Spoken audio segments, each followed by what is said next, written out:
Do you know who Coleman Hughes is? Nah, break it down. So Coleman Hughes is basically a right-wing race commentator, I think is the best way to describe him, although he wouldn't describe himself as right-wing. He does not, in fact. But I describe him that way because he got started by working with a right-wing think tank who published a lot of his early pieces, helped him host his early podcast and spread it. Now he's distanced himself from them, but that's like for years he was working with them. So, but he wrote this book, The End of Race Politics is the title. Arguments for a Colorblind America, Colorblind. And he wrote this story in the introduction of the book. And it's a story about him as a child with an afro going to a private school in New Jersey, and how he was one of like 4 black kids, I think, at this school, he said, in his grade or something. And kids would pull on his afro, even when he would tell them to stop. And he said this went on for months. Oh my months, God. He said. And he said finally he reached a breaking point and he broke down in front of his parents at home and just kind of told them what was going on. And then he said, I don't really remember kind of exactly what happened after that, but I shaved off my afro and then it stopped after that and it looked better that way anyway. That was like the introduction story. Oh God! How did you make it through that book, man? It was, first of all, it was a chore. I'm not even gonna lie, it was a chore to get through that book. God! I also wrote summaries of the introduction and the first couple chapters on my Patreon. If anyone's interested and wants to read those. You're a legal guy. That's why you're able to like dispassionately analyze this stuff. I would have thrown that thing in the trash. Yeah, I'm also a mathematician, so that helps as well. But like, yes. I mean, you have to, right? Like, you got to know who your enemy is, know your friends, know your enemies. Like, yeah, indeed. Yeah, so that's kind of the way that I look at it. I also saw that terrible Matt Walsh movie, Am I Racist? Where he like goes in disguise to different anti-racism groups and like tries to like get them to say outrageous things or whatever. Anyways, yes, I take some for the team. Better you than me, man. But that story, the reason I brought that up is, I worry sometimes about adapting, right? And you talk about adapting in your book. And of course, you have to adapt in any environment you're in, like, of course. But, it's kind of like abusive relationships sometimes. Sometimes you adapt to the point where you lose yourself, right? And you no longer recognize the person who you were, and you've kind of given yourself away. Do you have any tips for people to be able to avoid that? Wow. That is a doozy of a question. That's a complicated question. And, I think back to the nuances of fitting into corporate culture, for example. And, I've spent my career in financial services. And, in the book, I talk about the experience of listening to my mom answer the phone. I would call, hey, Mom, can I, borrow $5? I was a kid. I want to go buy some pizza, whatever. Call my mom.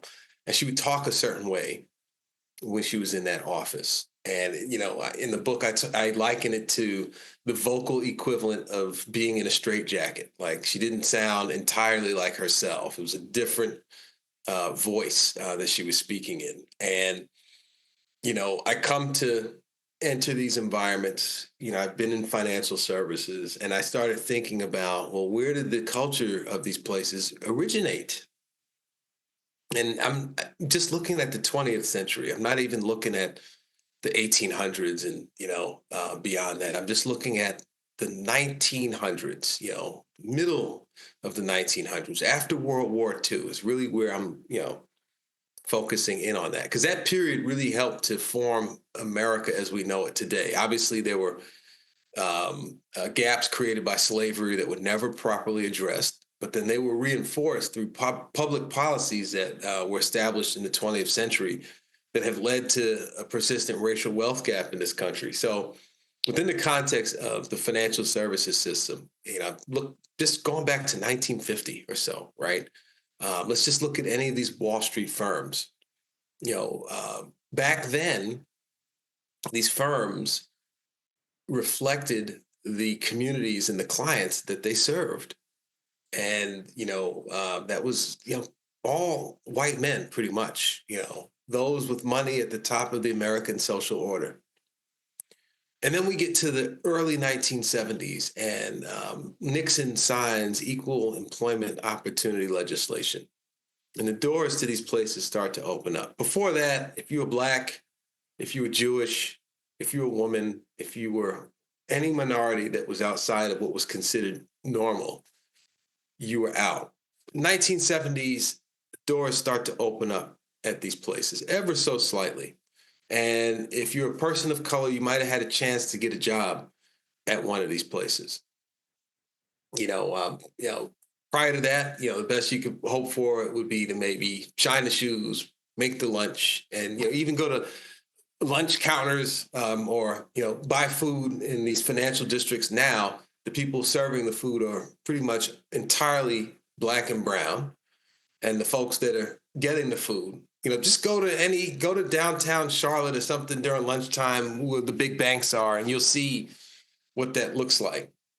But anyway, the 70s, the doors start to open up at these places. But if you're a person of color, you had to kind of adapt to the culture that had been established in these places. And that culture was based on the norms of that particular group of people, right? You had to code switch to seem like you had stuff in common with them. People code switch so they can get the same level of respect that the folks that are at the high end get. They want to be seen as members of that social grouping. So you had to do that to get in there. And the reality, Will, is that, and I talk about this in the book, there were many firms in that segment that even up until the late 20th century, we're talking about the 1990s, they did not hire Black people. And I cite the work of Emily Flitter. She wrote a book called The White Wall, How Big Finance Bankrupts Black America. White woman, tremendous journalist, really good people. And she said, look, a lot of these places, they did not hire Black people. They just didn't. And that was as late as the 1990s.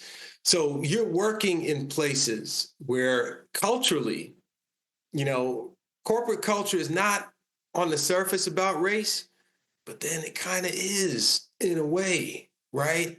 And so how do you not lose yourself, working in a place like that? How do you manage to code switch without losing yourself?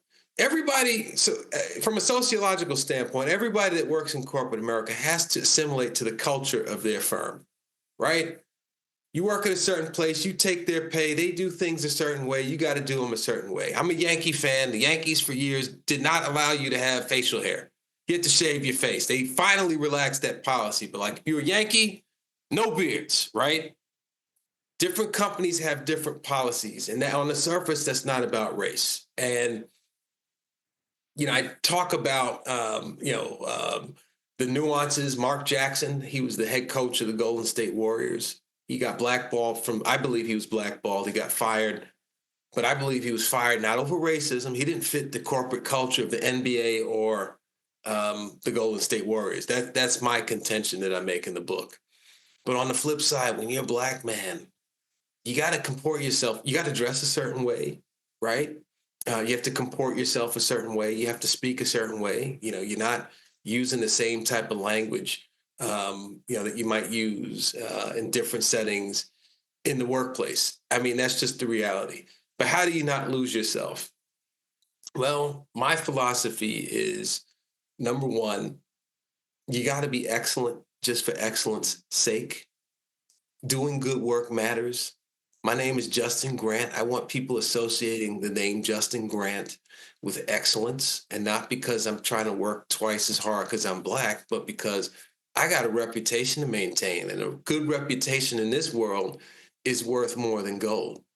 So you want to be associated with quality work. I think that's the most important thing.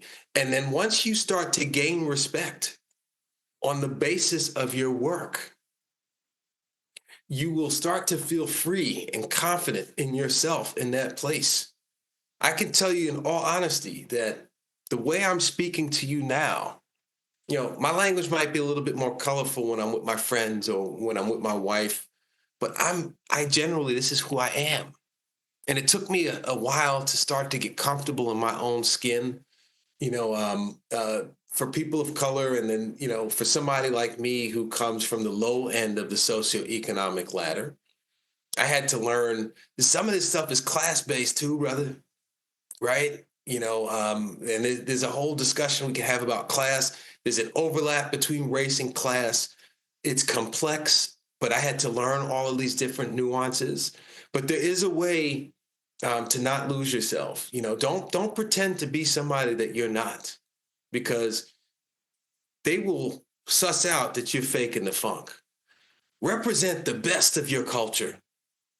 Think of yourself, and I know this might make people feel a little bit of pressure, but you're an ambassador for us when you're in these places. We're outnumbered, and I know it's not fair, but like you are the best and brightest. You're part of, if you're a Black person working in corporate America, then you're part of what W.E.B. Du Bois called that talented 10th, that blessed segment of the population. There might be even more than 10%. Many of us are excellent now, right? I'd love to see an update on that data point from the work that W.E.B. Du Bois did, but you have to lean into who you are. Will, you're not going to catch me.